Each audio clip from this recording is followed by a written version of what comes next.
Okey, kalau balik kampung, orang kata bujang lama pun ditanya-tanya.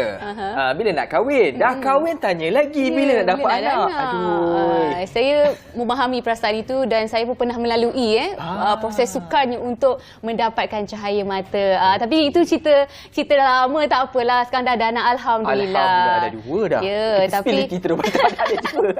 Tapi masih lagi ada di antara anda di luar sana yang merancang ataupun berusaha untuk mendapatkan zuriat. Setiap pasangan yang berkahwin pastinya akan impikan untuk mendapatkan zuriat kan, tapi tak semua di antara kita yang saya kira bernasib baik dikurniakan zuriat. Tapi itulah orang kata berat untuk kita terima ketentuan ilahi, tapi apa yang berlaku pasti itu telah pun ditetapkan oleh Allah. Dan kita diberi akal dan fikiran untuk berusaha dan kita berfikir secara terbuka dan menerima dengan seadanya. Baik. Dan untuk kali ini kita bincangkan lebih lanjut bersama dengan Dr. Salihah Khalid yang merupakan pakar fertility dan ginekologi, yang kita bercakap tentang kenapa suka hamil. Satu persoalan yang besar bermain bagi fikiran mereka sedang melaluinya. Kita cakap senang lah kan. Bila nak hamil bukan susah pun kan. Bersama kemudian terus hamil. Tapi bagi mereka melalui ini sebenarnya sukar. Kerana ada perkara-perkara yang menjadi faktor yang menyebabkan kesukaran itu berlaku. Dan kita nak menilai dahulu tentang perkara ini. Sebagai permulaan, bila cakap soal suka hamil, biasanya kita ni ada satu stereotype mandul lah ni. Kan? Kita cakap secara direct lah kan. Orang akan terus ada satu stereotype macam itu. Tetapi kita tidak memahami lebih lanjut tentang perkara ini. Punca-punca yang mungkin tidak didendangkan. Tetapi itulah secara saintifik ini memang berlaku. Doktor, di awal ini tentang perkara ini, apakah punca-punca berlakunya disebabkan keadaan sukar hamil? Keadaan sukar hamil ni lebih kerap kalau kita bandingkan daripada dulu masa zaman 1970-an, kalau kita bandingkan dengan sekarang. Masa saya belajar dulu, satu daripada 9 couple ada masalah ketidaksuburan, tapi sekarang ni satu daripada 6 couple.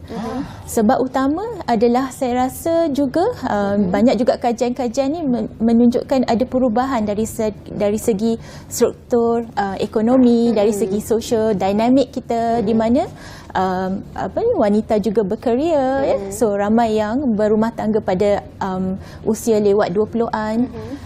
Jadi masalah ketidaksuburan ni lebih ketara, sebab bila wanita tu dia ada kaitan dengan usia telur dia. Okey, so bila kita start lambat, maka kesan ketidaksuburan tu lebih terkesan, orang kata, daripada kalau masa zaman nenek moyang kita dulu mungkin diorang umur 16 tahun dah berumah tangga, tapi kita mungkin 28, 30 tahun baru berumah tangga. Tapi untuk pengetahuan dini, sebenarnya kadang-kadang wanita ni head dia teratur pun tapi still sukar untuk hamil. Kenapa, doktor? Ya, betul, sebab ianya it takes two. It takes two to tango. Sebab selalunya kata period saya regular. Tak ada masalah. Saya cek ada waktu subuh jumpa, tapi kenapa tak lekat-lekat? Sebab kadang-kadang kita ingat wanita sahaja, tetapi abang kita tu kita kena cek juga. Kalau macam masalah sperma, so kaum lelaki dia tak ada apa-apa simptom, dia tak ada rasa sakit, dia tak ada rasa macam bengkak ke apa, tak ada. Untuk wanita senang, period tak teratur, mungkin ada petanda kita kena cek pasal kesuburan. Tetapi lelaki dia tak ada apa-apa simptoms. Ada juga keadaan yang lain seperti kalau tube tersumbat, kadang-kadang tak ada simptoms juga walaupun period tu regular. Okey, doktor, kalau bercakap tentang isu kesuburan tak ketidaksuburan ni, kita melihat trendnya wanita lebih mudah untuk menjalani ujian menyemak kesuburan mereka berbanding lelaki.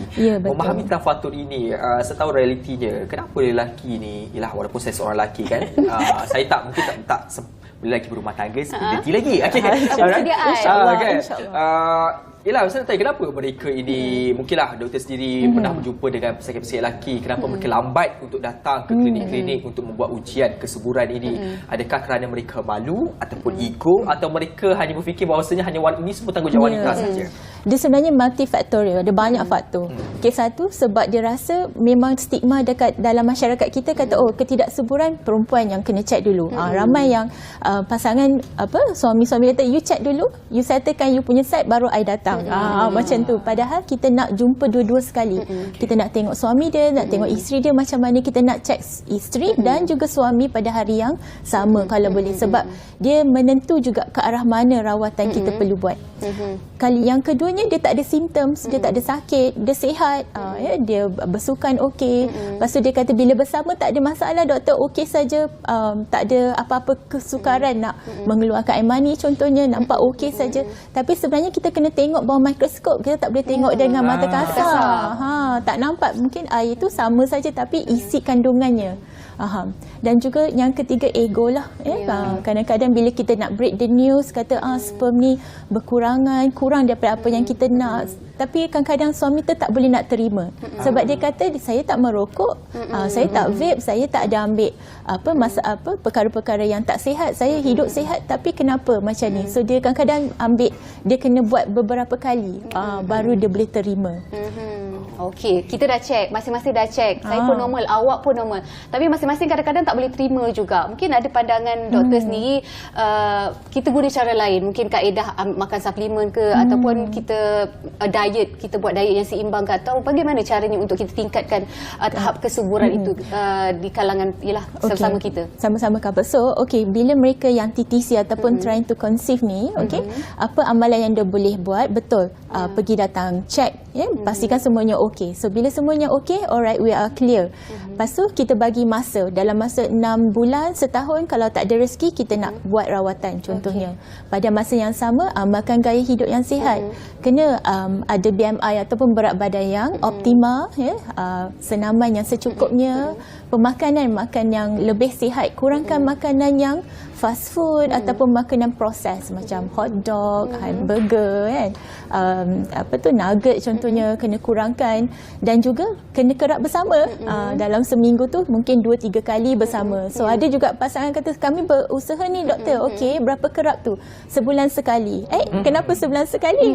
Tu tak cukup tu, tak cukup dia punya frekuensi dia. Sebab dia aim masa waktu subuh je. Tapi kadang-kadang kita aim tersalah aim, tak kena. So basically doktor-doktor suruh galakkan bersama mungkin 2-3 kali seminggu, sebab kita tahu sperma tu boleh berada dalam rahim wanita sehingga 5 hari. Okay, so at any time telur tu keluar, sebab telur ni dia tak suka tunggu. Dia tak nak tunggu-tunggu, dia keluar je kena dah jumpa dah. Maknanya kalender pun kena cek juga untuk bersama dengan pasangan. Penting. Bercakap tentang pemeriksaan ini, nak tanya pandangan daripada doktor, manakah yang lebih baik, sebelum berkahwin ataupun selepas berkahwin, dan mengapa ianya perlu ada tindakan awal dilakukan? Okay, so there is no right or wrong. Okay, bagi mereka pasangan yang dah berjumpa, nak insyaAllah nak kahwin contohnya, tapi dia dah tahu, okay, period saya ni tak regular. Contohnya macam dalam setahun tu 2-3 kali je datang, so mungkin masa tu dia dah boleh check kenapa period tak regular, apa yang boleh baiki supaya kitaran dia lebih lancar contohnya. So dia boleh check, although pemeriksaan tu terhad sebab dia hanya check perempuan saja. Sama juga dengan lelaki. Contohnya kalau sebelum ni ada apa-apa yang boleh memberi kesan kepada spermanya. Contohnya dulu dia exercise, dia ambil steroid contohnya, dia nak badan sadur contohnya. So sometimes dia boleh memberi kesan pada sperma. Ataupun ada injury ke, masa sport injury yang boleh terkena dekat alat sulit dia, ada bengkak, ada jangkitan. So mungkin kalau itu menyebabkan dia nak check dahulu pun boleh, tak ada masalah. Bagi mereka yang tak check, dah berumah tangga, dah mencuba mungkin dalam 6 hingga 12 bulan tapi tak ada rezeki, masa tu kena check. Ramai juga orang ingat check, nanti doktor suruh terus buat rawatan IVF. Tak, ramai yang kita check semuanya okey, kita kata okey, keep it up, teruskan usaha, bagi masa. Kalau semuanya okey, kita boleh take some time. So dan lepas tu mereka akan mencuba, dan kita tengoklah kalau dalam masa 6 bulan, 12 bulan mencuba betul-betul ni, 2-3 kali seminggu ni, tak ada rezeki lagi, dan mungkin masa tu kita kena buat rawatan. Okey, banyak sebenarnya saya dengar dan saya jumpa dekat Dr. Google sebenarnya kan. Ramai yang beranggapan kalau kita merancang untuk hamil, khususnya perempuan lah, kena mulakan dengan asid folik. Bagaimana pandangan doktor, bila waktu yang sesuai untuk kita ambil asid folik ni, dan berapa lama sebenarnya untuk kita amalkan sebelum kita merancang untuk hamil? Okey, asid folik ni adalah adalah lebih kepada untuk bayi, pembesaran bayi, sebab bayi perlukan asid folik ni pada awal kandungan. Dia bukannya ambil asid folik kita akan jadi subur, tak. Tetapi pakar galakkan ambil asid folik sebab bila kita pregnant, sometimes kita tak tahu kita pregnant. Macam kita 5 minggu kita tak perasan period, masih nak tunggu lagi, tak check lagi. So asid folik ni kita galakkan ambil macam 3 bulan sebelum pregnant. Itu yang paling ideal. Maksudnya kalau dah bertunang nak kahwin dah bulan 12 ni dah boleh ambil dah lah. Contohnya lah. Tapi tak adalah ambil asid folik tu akan meningkatkan kesuburan kita. Dia lebih untuk make sure pembesaran bayi tu sihat. Okey, itu kalau merancang untuk mendapatkan anak, tetapi ada juga merancang untuk tidak mendapatkan anak di peringkat awal, dan itu sering jadi berlaku khususnya bagi pasangan berkejaya. Dan mereka kadang-kadang mengambil suplemen tertentu bagi menghalang kehamilan awal itu berlaku. Dan dalam konteks ini sekiranya diteruskan akan memberikan kesan untuk jangka masa panjang? Well, kalau couple yang plan untuk tidak mengandung, mesti ada sebab tertentu. Mungkin nak habiskan pelajar ataupun tak ready lagi dari segi financial. Mungkin apa yang diorang boleh buat untuk cek dulu, pastikan semuanya tak ada masalah. Okey, kalau dia nak merancang, mungkin dia ambil alat macam pencegah kehamilan, contohnya dalam bentuk pil contohnya, ya? Sebab dia tak ada memberi kesan jangka masa yang panjang. So that's fine kalau kita nak ambil, sebab bila ambil pil tu, bila dia off dalam masa sebulan, kesuburan dia kembali kepada asal. Tapi apa yang kita galakkan, cek dulu, make sure semuanya okey, line clear, baru boleh merancang. Sebab kadang-kadang ada juga orang merancang lama, tapi sebenarnya bila dia cek, dia ada masalah kesuburan. So kalau dia tahu daripada awal, mungkin dia akan consider. Sebab apa benda yang kita tak boleh kontrol, ya? Dari segi telur kita. Sebab telur ni dia memang aging, dia memang akan menua. Bila dia menua, kualiti kurang, kuantiti kurang. Kita tak ada ubat nak memperbaharui telur ataupun memudakan telur. Rejuvenate telur tak ada. Remajakan telur kita tak ada. Tak kisahlah IVF ke apa, kualiti telur yang paling utama. Baik, saya percaya ramai pasangan yang memang betul-betul nakkan zuriat, nak anak, berusaha untuk ke arah itu, dah buat segala macam, dah makan ubat, dah jumpa doktor, pakar dan sebagainya, dah lakukan fertility, dah lakukan ujian, semua dah buat. Apa langkah seterusnya yang patut dilakukan untuk segera untuk dapatkan anak? Okey, memang rawatan fertility ni kalau kita bandingkan dengan rawatan-rawatan lain, dia tak macam 100%. Ramai yang ingat kenapa 50% je doktor. So dan sebab begitulah hakikatnya rawatan fertility, sebab kita punya sains tak dapat nak explain sepenuhnya lagi. So bagi mereka dah lakukan semua, ya, dah buat rawatan tapi tak berjaya. Nasihat yang paling utama adalah keep it up, bangun balik, keep on trying, because setiap kali bila buat rawatan kita akan belajar pasal diri kita. Apa ubat yang sesuai, macam mana kita nak tailorkan ataupun customizekan supaya ikut body kita, macam mana kita. So kalau gagal kali pertama, tak semestinya akan gagal lagi. Selalunya doktor akan memperbaiki, akan optimizekan lagi untuk rawatannya selanjutnya. Okey, mungkin doktor boleh cadangkan rawatan selanjutnya, apa langkah yang seterusnya boleh dilakukan setelah usaha dah mencuba. Okey, so kita tengok keadaan pasal couple, sama ada kalau nak makan ubat macam Clomid, ubat subuh, ataupun nak buat IUI, di mana kita ambil sperm, kita masukkan ke dalam rahim, ya, kita pendekkan perjalanan sperm, kita bagi dia boost sikit, shortcut sikit, ataupun IVF itself, sama ada di mana kita ambil telur, kita ambil sperm, kita jumpakan dia di makmal, kita paksa dia kahwin kat makmal. Kita biar dia membiak menjadi embrio, membahagi, dan lepas tu kita masukkan ke dalam rahim. So itu antara rawatan yang kita boleh buat. So dari segi sains tu kita dah advance, dah 40 tahun dah, ya, 40 tahun lebih dah IVF, dah ada dah baby wanita yang IVF tu dah usia dia 42 tahun dah. So sains dah progress so much, tapi masih banyak lagi perkara yang kita perlu perbaiki dan pelajari dari segi kesuburan wanita dan juga lelaki. Okey, kesuburan ni saya buka kat TikTok ni banyak dah menjual barang-barang kesuburan, madu boleh menyuburkan, minum suplemen tongkat kesuburan air, katanya, semua nama. Nak tanya kepada kita ni, kadang-kadang bila suatu keadaan memaksa kita sanggup untuk lakukan apa saja. Sampaikan kita membeli suatu barang-barang yang kadang-kadang tak fikirkan efek pada kesihatan, sama ada ini disahkan ke tidak oleh KKM dan sebagainya, kan. Tindakan-tindakan membeli makanan-makanan ataupun ubat-ubat sampingan secara dalam talian yang banyak di pasaran, adakah satu tindakan yang wajar ataupun ini akhirnya akan merugikan? Ya, I think kita kena berhati-hati. Bila kita beli sesuatu tu, kita ikhtiar, memang ikhtiar, tapi kita kena ikhtiar yang betul. Kalau kita tengok rata-rata couple-couple yang datang ada masalah kesuburan, dia dah pergi macam-macam dah. Dia dah pergi ke sana, ke sini, dah makan ubat ni, dah makan madu tu, dia dah makan suplemen ni, suplemen tu. Tapi last kali baru jumpa doktor. Dah 10 tahun ikhtiar, dah buat macam-macam dah. Doktor pilihan terakhir. Last tu yang saya tak, itu yang kita rasa kenapa ni. So that's why kita pun nak menjelma lah dalam social media, nak galakkan couple datang ke hadapan. Kalau ikhtiar, biar ikhtiar yang betul. Usaha kita kena usaha yang betul. Kita tak boleh just kata, oh saya ambil ni sebagai salah satu ikhtiar. Tapi kita tahu at the back of our mind, dia punya bukti dia punya evidence dia, kajian dia tak ada belakang tu. So berhati-hati sebab kadang-kadang ia boleh memudaratkan buah pinggang kita, ya, hati kita. Sebab kadang-kadang ubat-ubat ni tak di screen ataupun diberi lesen daripada KKM. So dia boleh juga memberi kesan kepada kesihatan kita. Jangan sembrono je beli dekat media sosial. Kalau boleh dapatkan pada yang pakar lah. Saya rajin juga boleh tengok kan di live TikTok ke apa kan. Mereka menjual ni view ramai. Betul. Kadang-kadang berpuluh ribu. Jadi maksudnya mereka ini meletakkan kepercayaan itu lebih tinggi berbanding kepada kepercayaan kepada pihak doktor. Betul, ramai kalau kita tengok suka nak ambil suplemen. Kalau dia bawa suplemen tu ada dalam macam 2 handbag lah. Ni ambil ni untuk ni, yang ni orang ni suruh ambil. So dia dah makan semua. Dah penuh satu pinggan. Dah macam nasi lah ubat suplemen dia. So dah tak tahu nak makan macam mana. Macam mana ni doktor, nak makan yang mana dulu? So tapi bila kita tanya apa dia punya kelebihan dia, kenapa ambil, dia pun tak tahu. Ni orang ni recommend, ni orang ni recommend. Sebab sometimes dia bukan pasangan tu sahaja. Dia punya stres dia yang tak nak dapat anak. Mak ayah kadang-kadang nak menunggu cucu pertama. Ni kadang-kadang pasangan yang pertama daripada dua-dua keluarga.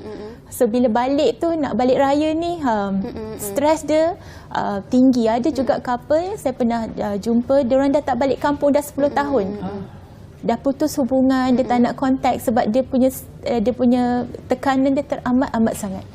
So, semua keluarga tanya bila lagi, dia tengok adik dia baru kahwin dah melekat, dia tengok cousin dia kahwin dah melekat, dia dah bertahun-tahun mencuba tapi tak ada lagi rezeki. So kita tak boleh nak underestimate diorang punya stres. Memang, so that's why diorang akan cuba cara-cara yang lain. Walhal dari segi logik dia tak ada. Pada satu lagi adalah rawatan kesuburan ni memang mahal. Saya tak boleh nak kata tak, memang mahal. Ramai yang berhabis berpuluh ribu untuk mendapatkan zuriat. Tapi itulah antara pilihan yang ada at the moment. So itu antara sebabnya lah. Okey, bagi mereka yang berusaha masih lagi untuk mendapatkan cahaya mata, dah cuba segala perkara yang dilakukan, apa yang dicadangkan, dah jumpa doktor dan doktor suggestkan untuk kaedah yang terakhir untuk buat IVF, tapi menunda untuk buat IVF tapi kerana masih lagi mencuba untuk secara normal. Apa cadangan ataupun nasihat daripada doktor sendiri, apa yang perlu diteruskan sebenarnya? Saya rasa kalau mereka dah cuba sedaya upaya, dah lama, dah masa 10 tahun, 5 tahun mencuba dan teknik lain tak berjaya, and basically sometimes kita just kena teruskan rawatan IVF tu, walaupun rasa berat, rasa risau, menjadi ketak. Sebab bila kita tengok rawatan IVF ni, kita mulakan awal, kita akan dapat lebih baik outcome dia. Chances berjaya mengandung lebih tinggi. Kalau usia 35 tahun ke bawah, chances dia dah 50%. Tapi kalau dia buat pada usia 40 tahun ke atas, chances dia kurang daripada 5%. So dia punya gap tu is so huge, besar. So bila kita start awal, chances bagus dan kita ada embrio ataupun sel baby yang lebih, kita boleh bekukan. Kita boleh bekukan sampai 10 tahun. So bila couple ni datang, dia bukan nak seorang je anak, dia nak bina family. Kalau boleh nak 2-3 orang anak. Sebab anak seorang tu mesti dia tanya, ibu bila saya nak dapat adik? Sebab dia tengok kawan-kawan dia banyak adik, dah tu stres lain pula. Yang tu yang dipanggil secondary subfertility, di mana dah ada anak dia dah mungkin 12 tahun. Kadang-kadang masuk dalam klinik tu dengan anak-anak dia, duduk dengan saya dengar apa mak dia makan, make sure mak dia ambil ubat, make sure mak dia buat rawatan sebab dia nak adik juga. Tiba-tiba rasa macam ada complicated lah. Ada rasa stres tu. Tapi tak apa, saya mungkin cara yang terbaik adalah... Tapi dah calon ke belum? Saya rasa mungkin cara terbaik adalah buat semakan awal dahulu tentang kualiti kesuburan. tak kira lah sama ada wanita ataupun lelaki, itulah tanggungjawab masing-masing untuk memastikan supaya kita dapat mengurangkan impak-impak lain dan melakukan tindakan lebih awal. Terima kasih sekali lagi kepada Dr. Salihah Khalid atas perkongsian saya kira cukup menarik sangat ni. Apatah lagi di hari Jumaat ini, satu perkongsian yang boleh membantu kepada pasangan-pasangan untuk mendapatkan cahaya mata. Ya, baik. Kita nak berhenti rehat seketika, jangan ke mana-mana. Kembali di Apa Khabar Malaysia.